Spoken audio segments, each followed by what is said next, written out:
महापालिका निवडणुकीसाठी शरद पवारांची राष्ट्रवादी आता ॲक्शन मोडवर आलेली आहे।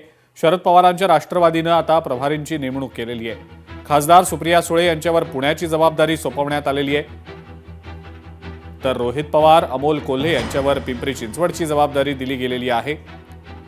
रोहित पवार यांच्याकडे मुंबईची सुद्धा जबाबदारी देण्यात आलेली आहे।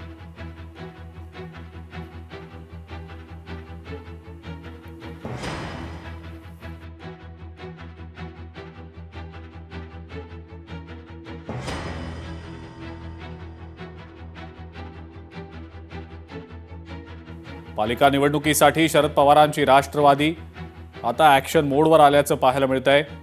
खासदार सुप्रिया सुळे यांच्यावर आता पुण्याची जबाबदारी दिली गेलेली आहे आणि त्यासोबतच इतरही अनेक महत्त्वाच्या नेत्यांवर काही महत्त्वाच्या पालिकांची जबाबदारी सोपवण्यात आल्याचं दिसतंय। आगामी पालिका निवडणुकांच्या दृष्टीनं शरद पवारांच्या राष्ट्रवादीकडनं सुद्धा आता रणनीती आखायला सुरुवात झालेलीच आहे।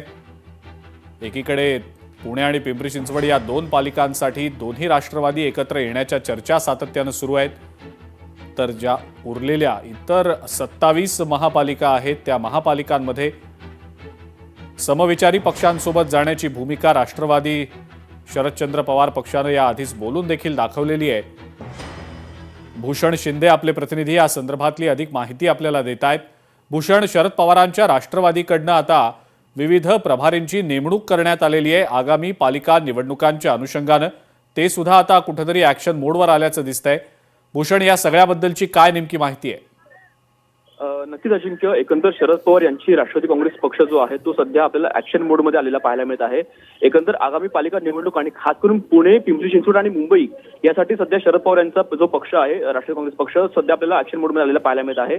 एकंदर रोहित पवार यांना मुंबईची जबाबदारी दिलेली आहे, त्यासोबत सुप्रिया सुळे ज्या खासदार आहेत त्यांना पुण्याची जबाबदारी दिलेली आहे आणि एकंदर रोहित पवार आणि अमोल कोल्हे या दोघांना पिंपरी चिंचवड याची जबाबदारी दिलेली आहे। एकंदर या संपूर्ण गोष्टीमुळे कुठेतरी आता सध्या शरद पवारांचा पक्ष जो ऍक्शन मोडमध्ये आलेला आहे, एकंदर आगामी पालिका निवडणुकीसाठी सध्याची रणनीती सध्या आपल्याला होताना पाहायला मिळत आहे।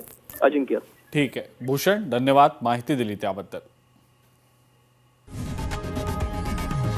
लोकशाही मराठी ऐका, पहा, जागरूक रहा।